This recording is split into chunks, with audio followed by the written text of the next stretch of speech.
So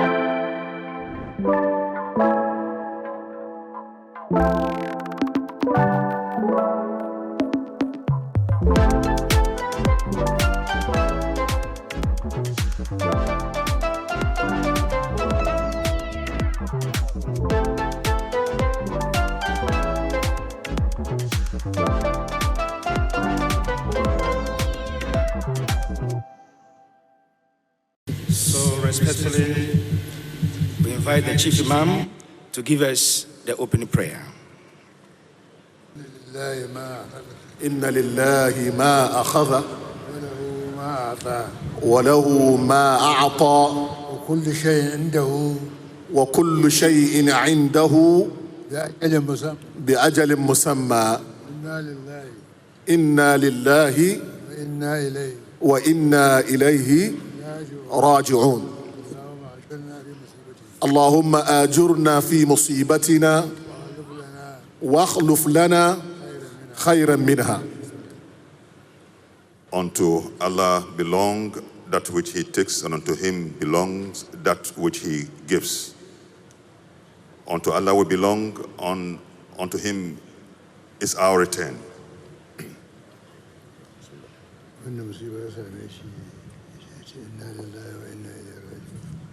Whoever is afflicted by any calamity in his life, as a Muslim is obliged to resign and say this, Inna lillah wa inna ilayhi raji'un. Unto Allah we belong, and unto Him we return.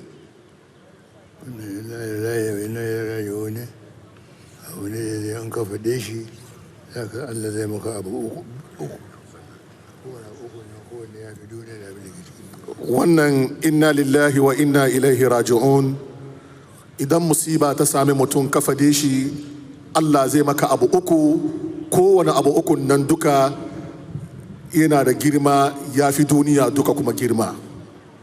If you are able to say this at a time when you are afflicted by any misfortune or calamity, Allah promises to do three things for you, and each of those things in terms of value is superior than the world and that which it contains.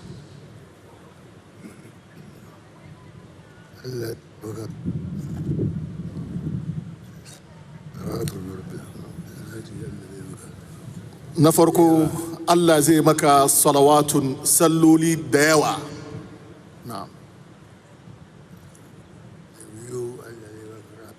Na biyu kuma ubangijin Allah zai baka rahma.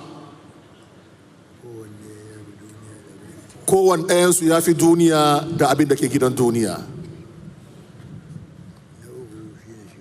Na uku shine shiriya. Shiriyan nan wato ka yadda da Allah, ka kuma bace cikin zatin Allah, ka samu shiriya kenan mai kyau. Wannan shiriyan nan ya fi duniya da abin da ke gidan duniya. Na'am. If you are able to sow this as promised by Allah subhanahu wa ta'ala, Allah will pour on you the heavenly prayer of benediction that comes to you as a blessing. And the prayers of Allah unto you is better than the world and that which it contains. The second thing, Allah will grant you His compassion, and the compassion that comes from the heavenly presence to you is better than the world and that which it contains. And the final one, as you got extinguished and you got consumed in the personhood of God, and because of that, you receive His guidance. And the guidance of God is better than the world and that which it contains.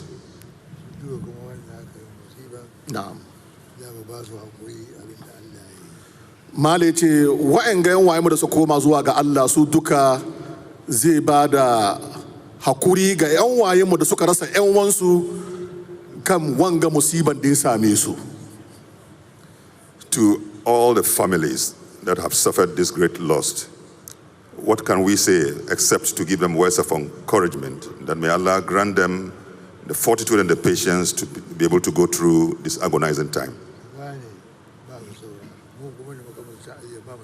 Su gane su da kansu family ba su saura, wa'anda suka wuce su ma su wuce, mu dukan mu ba wanda zai saura.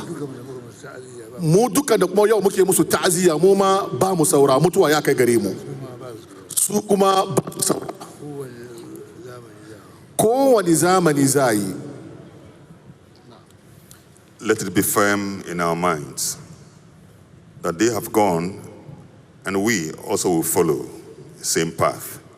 No one will remain in life perpetually. And that is the word of encouragement. Ubangijin Allah ya ba dukansu hakuri.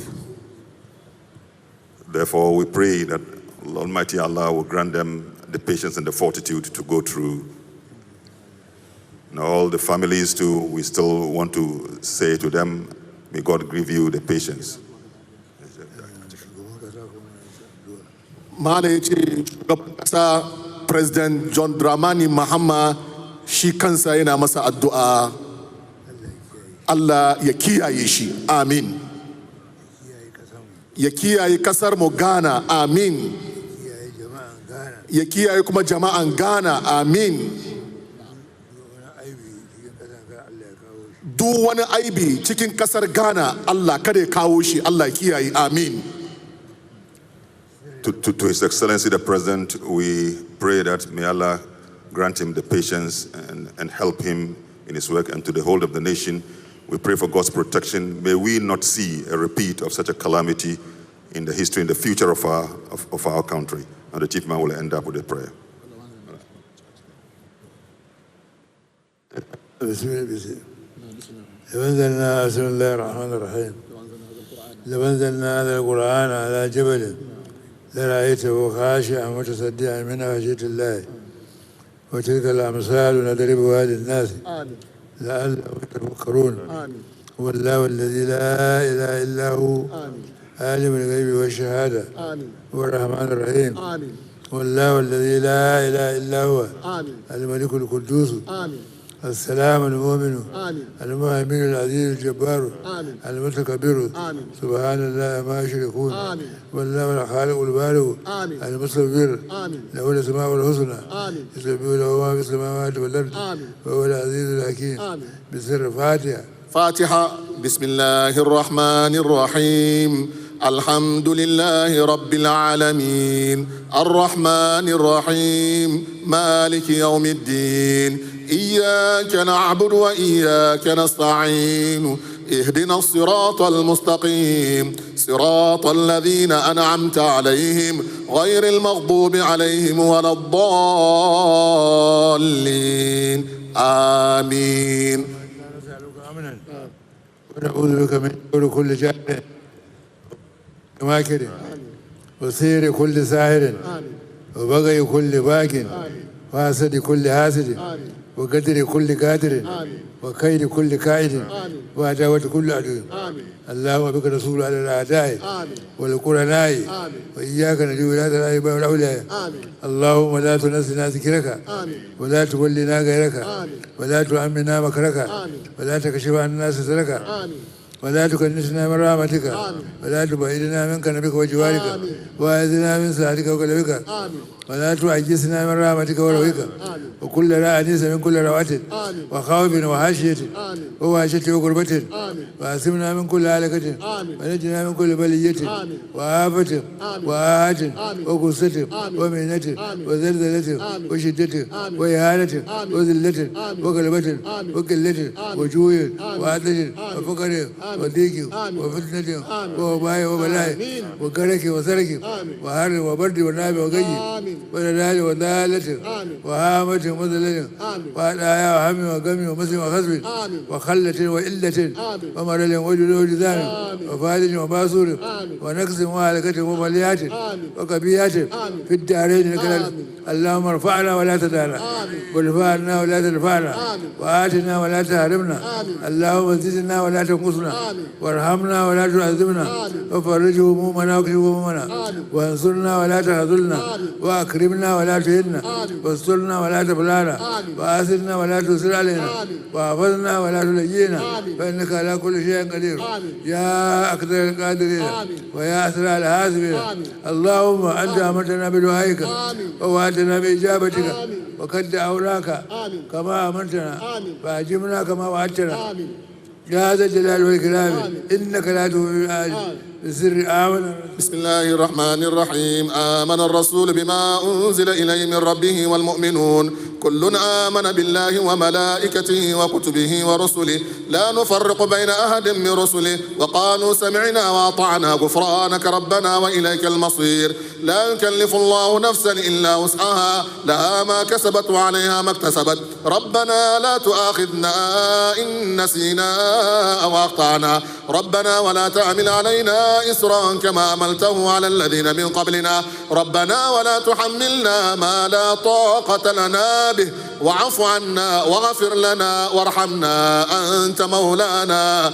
أنت مولانا فانصرنا على القوم الكافرين. سبحان ربك رب العزة عما يصفون وسلام على المرسلين والحمد لله رب العالمين. آمين.